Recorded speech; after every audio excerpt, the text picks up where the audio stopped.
Hi friends, இன்றைக்கி நம்ம karyotype தான் பார்க்க போகிறோம்.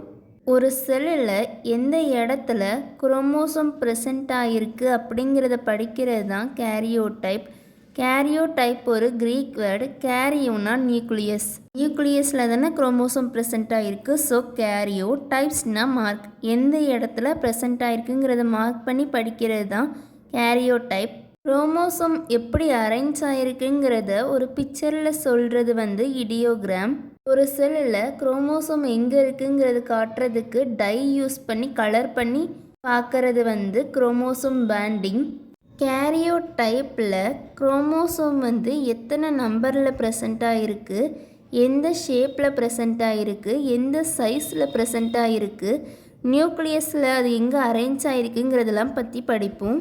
பொதுவாக அனிமல்ஸ்ட்டை எப்படி கேரியோடைப் மார்க் பண்ணுவோன்னா, ஃபஸ்ட்டு எத்தனை குரோமோசோம் இருக்குன்னு எழுதிட்டு ஒரு கமா போட்டு அதோட செக்ஸ் குரோமோசோமாக எழுதுவோம். இப்போது மேனுக்கு 46 குரோமோசோம் இருக்குன்னா மொதல் 46 போட்டுட்டு நெக்ஸ்ட்டு செக்ஸ் குரோமோசோம் XYன்னு எழுதுவோம். இதே மாதிரி தான் மற்ற எல்லா அனிமல்ஸுக்கும் எழுதுவோம். Next preparation of karyotype. Karyotype பிரியக்கூடிய எல்லா செல்ஸ்லேயும் பண்ணலாம், ஆனால் லிம்போசைட்ஸில் தான் அதிகமாக பண்ணுவோம். Skin, fibroblast and bone marrow செல்ஸையும் யூஸ் பண்ணலாம். நம்ம கேரியோடைப் கண்டுபிடிக்கிறதுக்கு மெட்டாஃபேஸ் ஸ்டேஜ் சூட்டபிளாக இருக்கும். இதை நம்ம எப்படி ப்ரிப்பேர் பண்ணணும்னா, ஃபஸ்ட்டு பிளட் சாம்பிள் எடுக்கணும். பிளட் சாம்பிள் உறையாமல் இருக்கிறதுக்காக ஹெப்பரின் ஆட் பண்ணணும். ஹெப்பரின் ஒரு ஆன்டிகோயாகுலண்ட், பிளட்டை உறையாமல் பார்த்துக்கிடும். நெக்ஸ்ட்டு அந்த சாம்பிளில் சென்ட்ரிஃப்யூஜில் வைக்கணும். இந்த சென்ட்ரிஃப்யூஜ் வேகமாக சுற்றும். அப்படி சுற்றும்போது ஆர்பிசி கிரானுலோசைட்ஸ் எல்லாம் அடியில் போய் தங்கிடும். அதை நம்ம பெல்லட்டுன்னு சொல்லுவோம். ஆர்பிசி அண்ட் கிரானுலோசைட்ஸோட டென்சிட்டி அடர்த்தி அதிகமாக இருக்கும் லிம்போசைட்ஸை கம்பேர் பண்ணும்போது. ஸோ லிம்போசைட்ஸ் ஆர்பிசி கிரானுலோசைட்ஸுக்கு மேலே ப்ரெசென்ட் ஆகிருக்கும். அதை நம்ம மீடியம்னு சொல்லுவோம். இப்போ அந்த லிம்போசைட் செல்ஸ் எல்லாம் நம்ம செப்பரேட் பண்ணுறோம். நெக்ஸ்ட்டு செப்பரேட் பண்ண செல்ஸ் கூட ஃபைட்டோஹீமோகுளூட்டனின் அப்படிங்கிற மைட்டோஜனை ஆட் பண்ணுறோம். அந்த மைட்டோஜன் மைட்டாசிஸை தூண்டும். அப்படி தூண்டும்போது செல்ஸ் டிவைட் ஆக ஆரம்பிக்கும். ஒரு 3 to 4 days அதை அப்படியே டிவைடாக விடுறோம். நம்ம மைட்டோஜனை ஆட் பண்ணியிருக்கிறதுனால லிம்போசைட்ஸ் வேகமாக பிரியும். நெக்ஸ்ட்டு அந்த பிரிகிற லிம்போசைட்ஸ் கூட சீலமிட் அப்படிங்கிற ஒரு ட்ரக்கை ஆட் பண்ணுறோம். அதை ஆட் பண்ணும்போது மைட்டாட்டிக் ஸ்பிண்டிலை டிஸ்டர்ப் பண்ணும்போது மைட்டாசிஸ் கம்ப்ளீட் ஆகாது. அதனால் நிறையா மெட்டாஃபேஸில் இருக்கிற செல்ஸ் நம்மளுக்கு கிடைக்கும். நெக்ஸ்ட்டு இந்த லிம்போசைட் செல்ஸ் எல்லாம் தனியாக எடுத்து ஹைப்போடோனிக் சொல்யூஷனில் வைக்கிறோம். இந்த ஹைப்போடோனிக் சொல்யூஷன் டென்சிட்டி கம்மியாக இருக்கும், அடர்த்தி கம்மியாக இருக்கும் லிம்போசைட்ஸை கம்பேர் பண்ணும்போது. ஸோ இந்த ஹைப்போடோனிக் சொல்யூஷன் ஈஸியாக லிம்போசைட் செல்லுக்குள்ளே போய் அது அந்த செல்லை ஊத வைக்கும். அப்படி அந்த செல்ஸ் ஊதுறனால, ஸ்வெல் ஆகிறனால குரோமோசோம் ஒன்று மேலே ஒன்று படாமல் டிஸ்டர்ப் ஆகாமல் இருக்கும். அந்த செல்ஸை எடுத்து நம்ம ஸ்லைடில் வைக்கிறோம். ஸ்லைடில் வச்சு காய வைக்கிறோம். காய வச்சதுக்கப்புறம் ஸ்டெயின் ஆட் பண்ணுறோம். ஸ்டெயின் ஆட் பண்ணும்போது குரோமோசோமில் இருக்கிற லைட் பேண்ட், டார்க் பேண்ட்லாம் தெரிய ஆரம்பிக்கும். எந்த செல்லில் நல்ல குரோமோசோம் தெரியுதோ அதை நல்லா ஸ்ப்ரெட் பண்ணி ஃபோட்டோ எடுத்து கம்ப்யூட்டரில் ஸ்டோர் பண்ணுறோம்.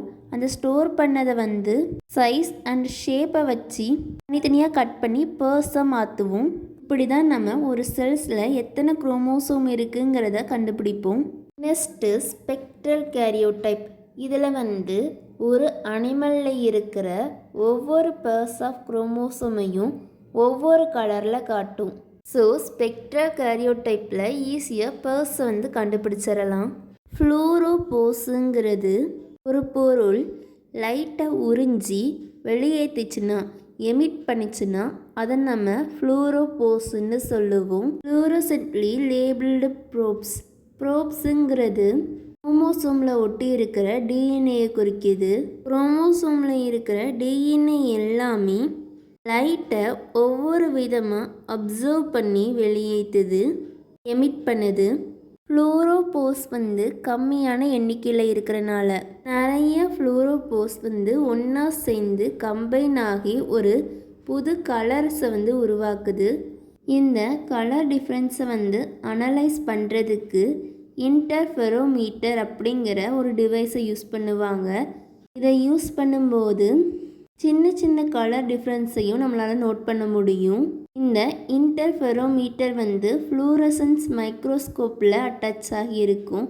கம்மியான அளவு லைட் இருந்தாலும் அதை அப்சர்வ் பண்ணி நல்லா பிரைட்டாக காட்டுறது நம்ம ஃப்ளூரசன்ஸ்ன்னு சொல்லுவோம். நெக்ஸ்ட்டு அதை ஒரு இமேஜ் ப்ராசஸிங் சாஃப்ட்வேரில் போட்டு அந்த கலர் டிஃப்ரென்ஸை இன்னும் கொஞ்சம் கூட்டி காட்டுறதுக்காக நம்மளே ஒரு கலர் கொடுத்து குரோமோசோமை தனித்தனியாக அரேஞ்ச் பண்ணுவோம். இந்த டெக்னிக் எதுக்கெல்லாம் யூஸ் ஆகும்னா, இப்போது 23% ஆஃப் குரோமோசோமில் ஏதாவது ஒன்றுக்கு ஏதாவது ப்ராப்ளம் இருந்துச்சுன்னா அதை கண்டுபிடிக்கிறதுக்கு உதவும். மற்ற டெக்னிக் யூஸ் பண்ணி நம்மளுக்கு எந்த டிசிஷன் தெரிலன்னா நம்ம ஸ்பெக்ட்ரல் கேரியோடைப் டெக்னிக்கை யூஸ் பண்ணுவோம். இதோட அப்ளிகேஷன் என்னெல்லாம்னா, ஃபஸ்ட்டு குரோமோசோமில் ஏதாவது சேஞ்சஸ் இருந்துச்சுன்னா அதை கண்டுபிடிக்கிறதுக்கு உதவும்.